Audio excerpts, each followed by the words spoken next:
Hi everyone, welcome back to another video from Webtech Tutorial.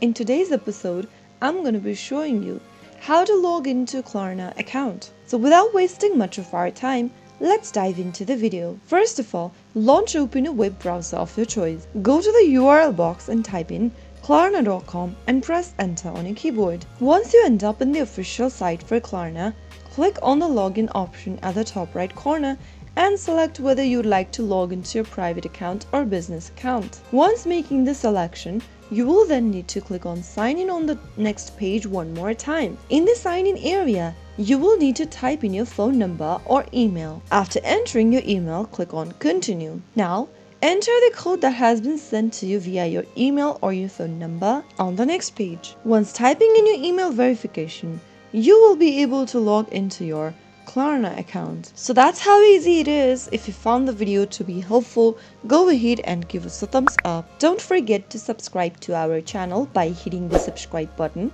Also press on the bell icon so that you'll never miss another upcoming upload from us. I will be back again in the next episode. Thank you for watching.